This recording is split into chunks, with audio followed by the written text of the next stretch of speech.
it's Tuli from Precise Interventions, and I'm glad to come to you again this week with another video. So every week I share a video that resonates with some of the work that I'm doing, either in the corporate spaces I work in teams, or in private sessions where I have therapy or coaching with individuals or couples or teams. So this week the topic that I want to share with you is conflict in marriage.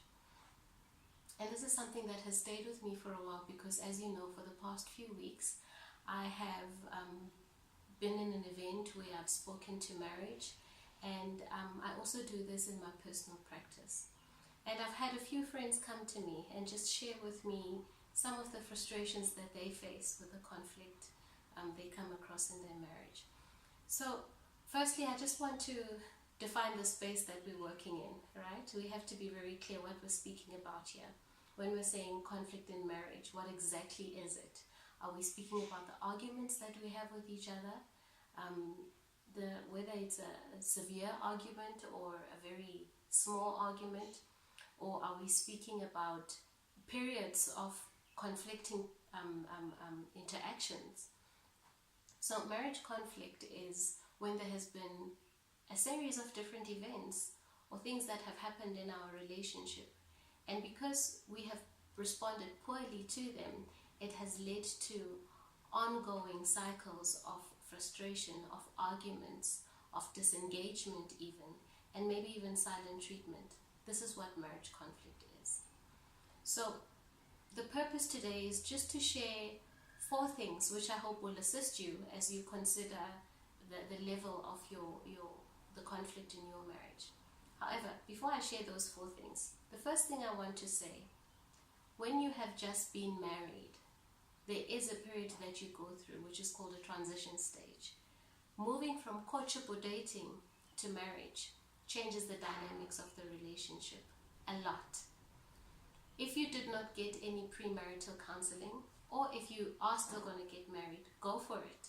This is going to assist you to address some of the important themes and topics and issues that are very important to get a basic understanding and to genuinely discuss things before you go in. If you've already gone in and you're in this transition stage and it just feels difficult, it's not too late. Get professional assistance. Okay, so now the 4 things. The first one, pursue your partner. Okay, we are constantly growing in our relationships. We need to think about how we fell in love with that person in that first place. We invested, didn't we? You spend time with them, you send lovely SMSs, or back in our day it was SMSs. You send WhatsApps during the day, you go on dates, you connect to each other, you get to know that person. And the more time that you invest and spend with that person, the greater that connection.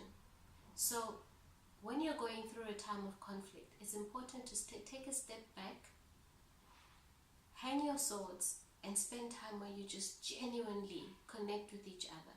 Because also when you miss each other, it creates a need that is now not being met. And it becomes very easy to look for other people to meet that needs, whether it be friends or family or outside relationships, or even looking for solace in our work or in other organizations like church or the community. So always be in a state where you're pursuing each other. Okay. Accentuate the positive. Part of pursuing each other is realizing that there's still good, there's still wonderful things in this person. And if you're constantly looking at what is wrong, what is not working, that is all you're going to see. It's going to add to the frustration. The second thing is a spirit of selflessness. It's very easy to look at our own needs and how much we want to be fulfilled. However, it is important to take time to say, I'm going to put myself aside and my needs, and I'm going to find out what would make this person happy, and just sacrifice something that is going to add value to their lives, that is going to show them just how much they are important to me. And part of being selfless is finding out your spouse's love language. How best does your spouse understand when they are being loved? What is the way they want to be shown that they are loved? understand what this is and use it, because it is the quickest way into your spouse's heart. Okay? Be kind, love, serve. That is all part of selflessness. Okay? Love is not just a feeling, because sometimes, as we know in marriage, the feeling of wanting to be close and connected and intimate, sometimes that feeling is not there. However, the actions must reflect what love is, because love essentially is a choice. The third thing I would like to share with you is setting standards. Okay, now we are operating in a society where there are organizations and institutions that are all governed by rules, and we are orientated into those organizations, and we live up to the standards of those organizations. Our places of work have values and standards. We sign contracts. We need not treat our marriages lightly. Just because today you feel like not resolving things, then you don't. Set standards. Discuss what would be worthy standards for you to have.